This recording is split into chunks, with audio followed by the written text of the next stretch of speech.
26 नवंबर 2008।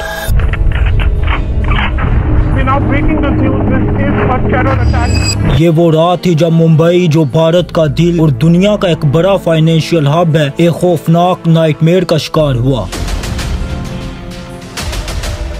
10 heavily armed terrorist ने 3 दिन तक इस शहर को होस्टेज बनाया, 166 लोगों की जान ली और 300 से ज्यादा को जख्मी किया।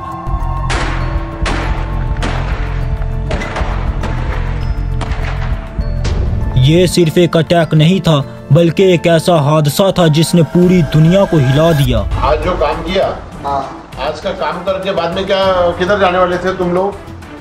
मरने वाले थे हम लोग।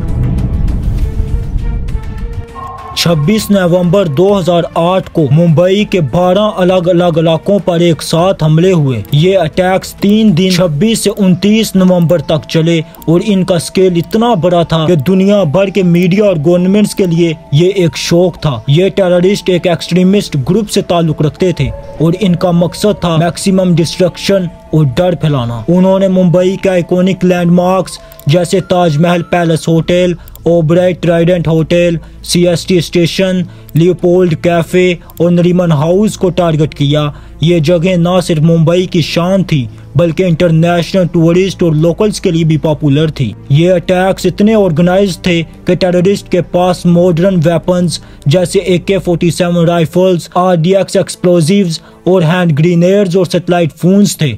वो समंदर के रास्ते मुंबई में दाखिल हुए, एक फिशिंग बोट को हाईजैक करके।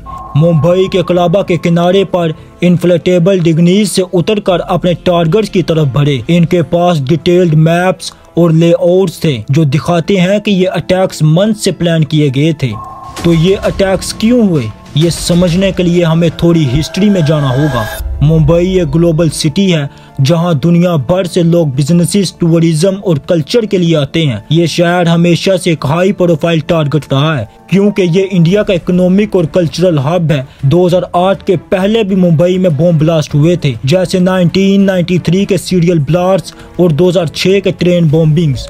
लेकिन 26/11 का अटैक अपनी इंटेंसिटी और प्लानिंग के लिए अलग था। ये एक अर्बन वारफेयर का एग्जाम्पल था, जहां टूरिस्ट ने न सिर्फ वेपन्स का इस्तेमाल किया बल्कि साइकोलॉजिकल टेरर भी फैलाया। चलिए अब देखते हैं कि ये अटैक्स कैसे और कब हुए। 26 नवंबर 2008 रात के 9:21 सबसे पहले छत्रपति शिवाजी महाराज टर्मिनस पर हमला होता है। यह मुंबई का सबसे बिजी रेलवे स्टेशन है जहां रोजाना लाखों लोग सफर करते हैं। 2 टेररिस्ट ने यहां अंधाधुंध फायरिंग शुरू की और 15 मिनट के अंदर 58 लोग मारे गए, 104 जख्मी हुए। लोग अपनी जान बचाने के लिए प्लेटफॉर्म पर भागे, लेकिन कोई सेफ जगह नहीं मिली। 9:30 लियोपोल्ड कैफे, जो साउथ मुंबई का एक फेमस टूरिस्ट स्पॉट है, पर 2 टेररिस्ट ने अटैक किया। ये कैफे एक्सपर्ट्स और टूरिस्ट के लिए एक पॉपुलर हैंगआउट था। 10 मिनट के अटैक में 11 लोग मारे गए और 28 जख्मी हुए। ये जगह अपनी विब्रेंट वाइब के लिए जानी जाती थी, लेकिन उस रात ये खून से रंग गई। 9:45 ताजमहल पैलेस होटल और ओबराय ट्राइडेंट होटल पर अटैक्स शुरू हुए।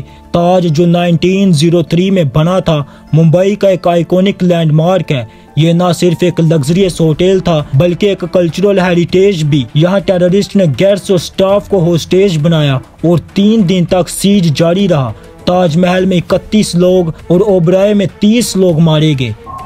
10 बजे नरीमन हाउस, जो एक जूश कम्युनिटी सेंटर था, पर हमला हुआ। यहाँ रब्बी गैब्रियल होल्सबर्ग, उनकी प्रेग्नेंट वाइफ और 5 लोग मारे गए। ये अटैक स्पेसिफिकली जूश कम्युनिटी को टारगेट करता था, जो इसकी जियोपॉलिटिकल सेंसिटिविटी को और बढ़ा देता है।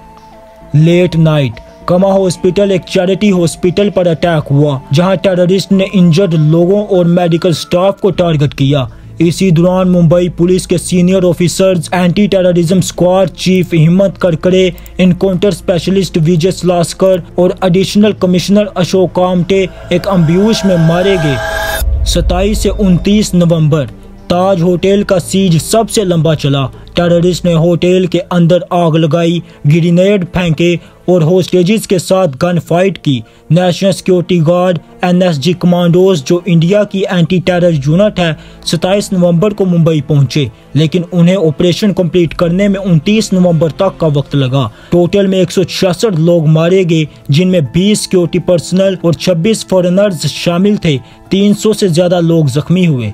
ये अटैक्स सिर्फ मुंबई के लिए नहीं बल्कि पूरी दुनिया के लिए एक वेकअप कॉल थे। अब चलिए कुछ शॉकिंग और यूनिक फैक्ट्स के बारे में जानते हैं जो 26/11 के अटैक्स को और भी यादगार बनाते हैं। नंबर 1, तुकाराम ओम्बले की बहादुरी।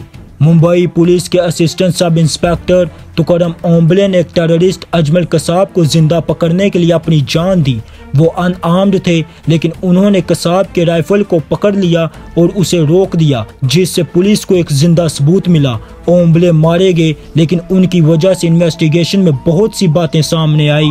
उन्हें पोस्टुमेजली अशोक चक्रा इंडिया का सबसे बड़ा सिविलियन ब्रेवरी अवार्ड दिया गया। ताज का डिस्ट्रक्शन। ताज होटल के अंदर 3 दिन के सीज में 31 लोग मारे गए और होटल का बहुत सा हिस्सा तबाह हो गया। आग और ग्रेनेड ब्लास्ट ने इस आइकॉनिक बिल्डिंग को खंडर बना दिया, लेकिन 21 महीने बाद नवंबर 2010 में ताज दोबारा खुला, जो मुंबई के रेजिलेंस का सिंबल बना। NSG का डिले। NSG कमांडोज जो मुंबई पहुंचने में 10 घंटे लग गए, क्योंकि उनका बेस दिल्ली के पास था, 1400 किलोमीटर दूर। इस वजह से होटल के अंदर फंसे लोगों को खुद अपनी जान बचानी पड़ी। एक सर्वाइवर ने बताया कि वो एक स्टोर रूम में 12 घंटे छुपा रहा जब तक NSG नहीं पहुंची। मीडिया का रोल। लाइव मीडिया कवरेज ने एक तरह से टेररिस्ट को हेल्प की। उनके हैंडलर्स टीवी देखते हुए रियल टाइम इंस्ट्रक्शंस देते थे। एक एग्जांपल में मीडिया ने NSG के मूवमेंट को लाइव दिखाया, जो टेररिस्ट के लिए फायदा मंद था। इससे मीडिया एथिक्स पर भी सवाल उठा। Economic impact. मुंबई जो इंडिया का फाइनेंशियल कैपिटल है, को इन अटैक से बिलियंस ऑफ डॉलर्स का नुकसान हुआ। स्टॉक मार्केट क्रैश हुआ, टूरिज्म 20% तक कम हो गया और फॉरेन इन्वेस्टमेंट में कमी आई, लेकिन मुंबई ने जल्दी रिकवर किया, जो इसके स्पिरिट को दिखाता है। Global response. इन अटैक्स के बाद यूनाइटेड नेशंस ने टेररिज्म के खिलाफ स्ट्रिक्टर सेक्शंस लगाए। दुनिया भर के कंट्रीज ने अपने कोस्टल सिक्योरिटी और इंटेलिजेंस शेयरिंग को मजबूत किया।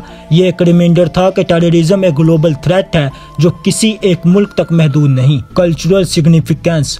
ताज होटल जो 105 साल पुराना था, न सिर्फ एक होटल था बल्कि मुंबई का कल्चरल लैंडमार्क था। इसके आर्किटेक्चर और हिस्ट्री ने इसे दुनिया भर में फेमस किया। अटैक के बाद इसका रिकंस्ट्रक्शन एक सिंबल बना यूनिटी और होप का। 26/11 के अटैक्स हमें बहुत कुछ सिखाते हैं। ये एक ट्रेजेडी है, लेकिन इसने इंसानियत के सबसे खूबसूरत पहलू भी दिखाए।